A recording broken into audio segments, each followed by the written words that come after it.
Yang harus diperhatikan adalah sebelum kita melakukan counseling, kita baca dulu status pasien. Misalnya, kenapa harus dibaca statusnya pasien?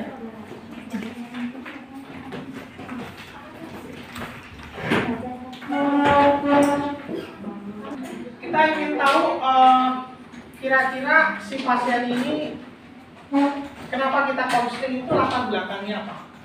Karena latar belakang pasien mau kita counseling itu bukan pada saat counseling kita cari tahu, tapi dari status pasien. Umpamanya nih, Mas Endi masuk ke rumah sakit dengan keluhan diare, kemudian berat badan turun dalam waktu seminggu itu 3 kilo, kemudian ada batuk, ya kan? Setelah kita kaji macam-macam di statusnya, Mas Endi ini ternyata bekerja sebagai sopir lintas, bekerja sebagai sopir ekspedisi lintas. Jadi bang proyek, kadang pulang kadang nggak pulang. Ya. Kenapa kita patut curiga ya? Ini adalah sebuah stigma yang dibilang buruk ya. Ya namanya stigma pasti buruk ya. Jadi kalau seumpamanya kita lihat seperti ini kan berarti kita langsung berpikir, oh sopir jarang pulang, laki-laki, sopir ekspedisi lagi. Tidak mungkin kalau dia itu nggak jajan. Ya, tidak mungkin kalau dia itu nggak jajan. Bukan berarti ya dia jajan apa? Pagi kan makan kudu jajan, siang malam kudu jajan. Itu maksud saya jajan perempuan. Ya.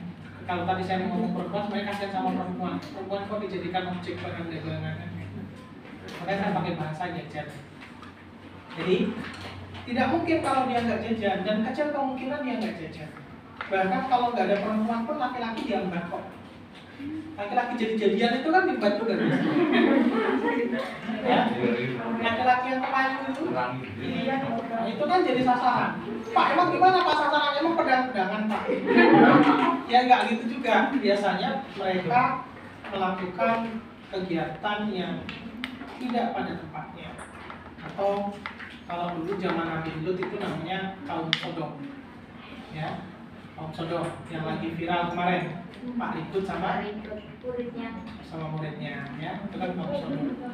Ya, dan ternyata di Indonesia itu banyak kaum Sodom. Indonesia itu banyak kaum Sodom. Kalau kalian mau nyoba, tapi tolong jangan dijadikan amal jariah saya. Saya kasih tahu. Kalau kalian mau nyoba, datang aja ke stasiun Jatinegara. Stasiun Jatinegara Jakarta Timur.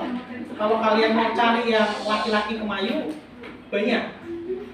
Masuk kamu stasiun ada lubang tembok stasiun itu kan dibolong tuh. Kalau siang itu ditutup sama triplek, nah kalau malam itu digeser.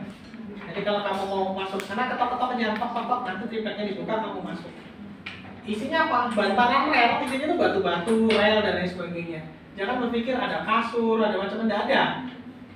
Adanya itu cuma batu-batu kerikil, rel. Karena itu memang benar-benar indikasi bahwa kita mau melakukan konseling, kita sudah memastikan bahwa orang yang mau kita konseling ini memiliki resiko terkena HIV dengan perilaku hidupnya. Dan kita anggap aja nih, sebenarnya kita sudah tahu namanya Mas Endi. Mas Endi ini sopir ekspedisi, sudah punya istri di rumah tapi jarang pulang. Jadi tidak mungkin kalau Mas Endi nggak jajan. Kenapa saya sampaikan tidak mungkin? Orang normalnya kalau udah menikah itu seminggu paling enggak 2 atau 3 kali. Ya, normalnya. Kalau sehari sampai 2, 4, 5 kali itu namanya sudah hiper. Ya, itu namanya sudah hiper. Kalau orang normal ya 2 sampai dengan 3 kali seminggu. Kalau orang menikah tidak ada hubungan suami istri, ya rumah tangga pun tidak harmonis. Berarti sini bawaannya ribut, gelut, dan lain sebagainya. Karena itu sudah menjadi apa ya? Kalau dalam kitab Qur'an, jangan lupa cuci tangan.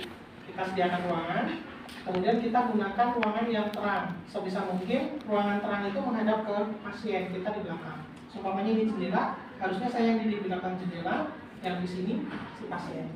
Sehingga cahaya itu langsung nembak ke wajahnya si pasien. Kita tahu mimik wajah dari pasien. Pasien nggak perlu tahu mimik wajah kita. Ya, yang perlu tahu kita tahu mimik wajah pasien. Kemudian setelah itu kita kasih salam dan jaga privasi. Kita nggak perlu pakai asisten. Ketika konseling cukup kita berdua. Tidak perlu ada asisten autolensi dan lain sebagainya. Nggak boleh ada kamera CCTV atau suaranya terekam dan lain sebagainya. Nggak perlu. karena itu adalah privasi dari pasien. Ya. Setelah kita pastikan cuci tangan, kemudian kita datang. Assalamualaikum Mas Hendi ya. Waalaikumsalam, benar Pak. Ya, Mas Hendi, oke ya. Kamu perhatikan posisi tubuh, ya, bahasa tubuh kita. Ya, kenalkan Mas Hendi, saya Ridwan. Sesuai dengan janji kita bahwa kita hari ini akan ada konseling melihat dari perjalanan Mas Hendi masuk ke rumah sakit dengan beberapa hasil pemeriksaan yang kita peroleh, ya, seperti penurunan berat badan sampai sekarang masih diare, pada udah 2 minggu lebih, ada batuk. Ini gimana nih hari ini? Masih lemas? Masih lemas ya. Kemudian kita tambahkan juga dengan beberapa pendukung lain, pekerjaan Mas Hendi. Jarang pulang ya? Sudah menikah? Sudah Punya anak? Sudah. Jarang pulang ya, 3 bulan sekali. Betul? Jadi langsung di mindset kita itu sudah curiga. Tapi kecurigaan kita tidak boleh disampaikan. Tapi kecurigaan kita gunakan untuk bahan mencari data dan konseling. Ya. Oke, berdasarkan hasil itu, jadi hari ini memang saya jadwalkan khusus nih karena kami mau melakukan pemeriksaan. Nama pemeriksaannya adalah pemeriksaan HIV. Jadi udah tahu ya HIV ya? Sudah tahu.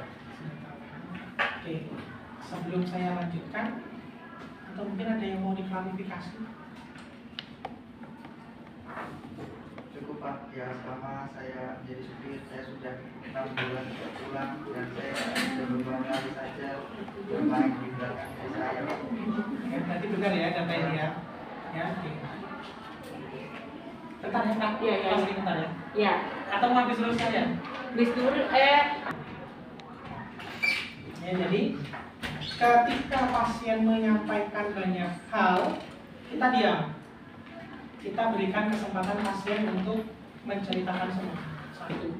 Yang kedua, kita jangan sibuk sendiri mencatat apa yang disampaikan pasien. Nggak boleh. Ya kita tetap aware. Cara aware kita tetap tadi tatap keningnya dengan ekspresi wajah kita sedikit agak maju, menunjukkan bahwa kita interest dengan si pasien. Ya, seperti itu. Oke. Jadi ini Mas Hendi. Jadi data itu benar ya. Benar Pak. Oke, kami mau melakukan pemeriksaan HIV. Ya, pemeriksaan ini nanti kita lakukan proses pengambilan darah.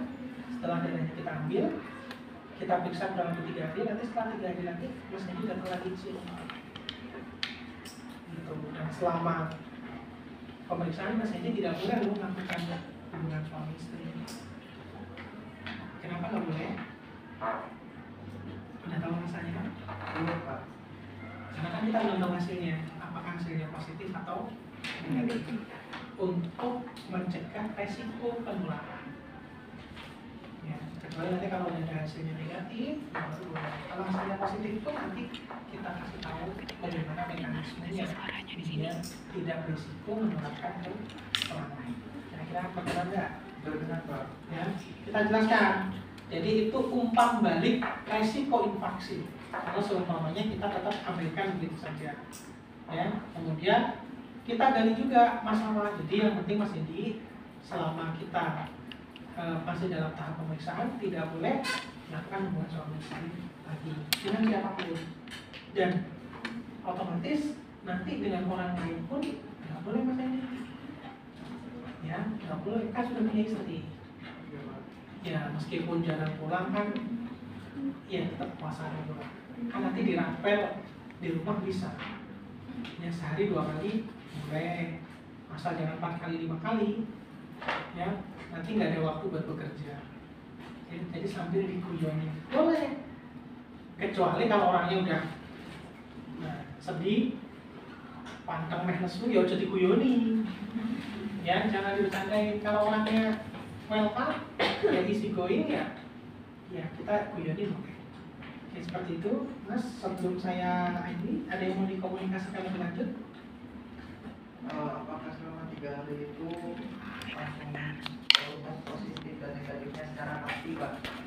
Belum bisa dipastikan. Kita berharap sih hasilnya negatif.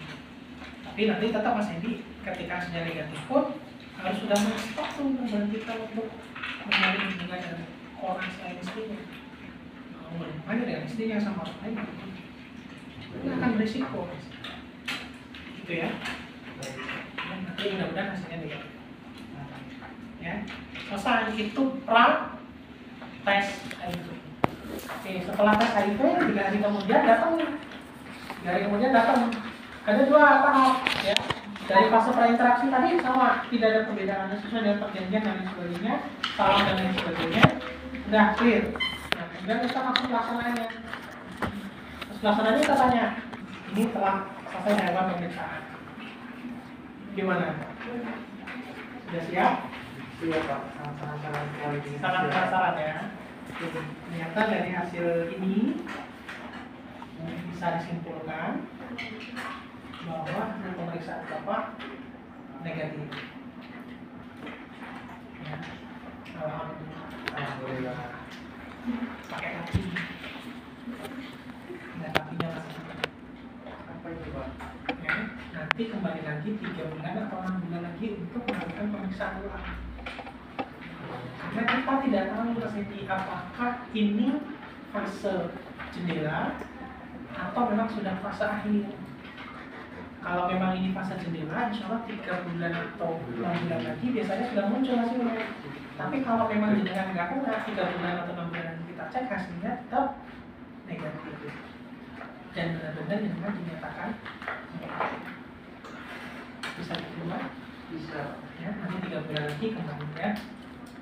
Dan begitu kalau hasilnya negatif. Kalau hasilnya positif, ya. Jadi Mas Hendy, saya ingin memberitahukan bahwa hasil pemeriksaan itu, ya, berhenti sejenak. Kita lihat ekspresinya. Kalau ekspresinya tidak berisiko dia pingsan atau marah, baru kita sampaikan. Hasilnya positif, sesuai dengan yang kita diam. Lihat ekspresinya. Kalau diam aja, oke, bisa kita lanjut. Ya. Kalau seumpamanya begitu kita sampaikan ternyata hasilnya positif, kita diam, kita lihat ekspresinya. Kalau ekspresinya dia mau marah loh, nggak terima dan lain sebagainya, ya kan? Kemudian kita sampaikan bahwa nanti kalau seumpamanya Mas Hendy masih belum menerima, ya masih belum menerima, perhatikan gerakan tubuh saya. Ketika Mas Hendy masih belum menerima, Mas Hendy bisa kok untuk melakukan second opinion atau melakukan pemeriksaan ulang di lain tempat untuk memvalidasi apakah hasilnya itu positif atau negatif. Ya, apa bahasa tubuh saya?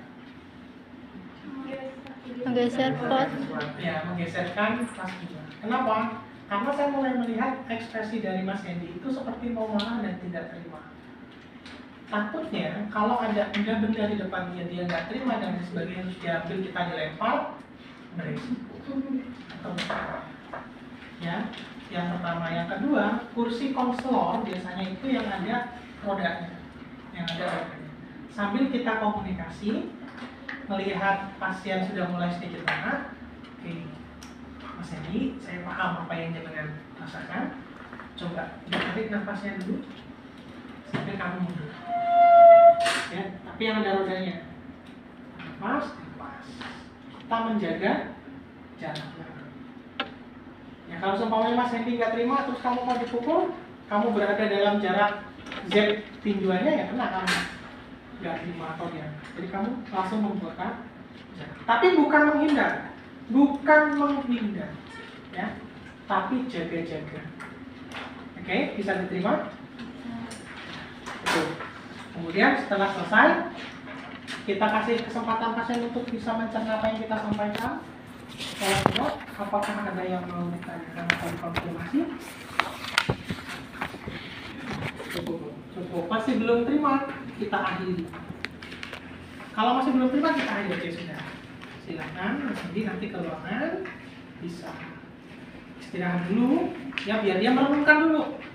Nah, kalau seumpamanya bisa langsung, kita beritahukan tentang penanganan dan terapinya. Ya, tapi kalau memang nggak bisa, ya sudah Mas Edi, sepertinya Mas Edi masih belum bisa menerima. Tapi bagaimanapun juga ini adalah hasil resmi.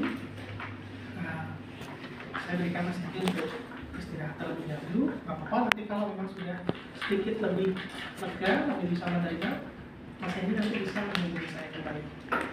Ya, sampaikannya begitu. Bahasanya cukup simpel, tapi itu perlu teknik. Ya, perlu teknik karena kita berbicara tentang profesionalisme. Bukan berbicara antara si A curhat dengan si B. Kalau si A dengan si B curhat, ya ini curhat. Kalau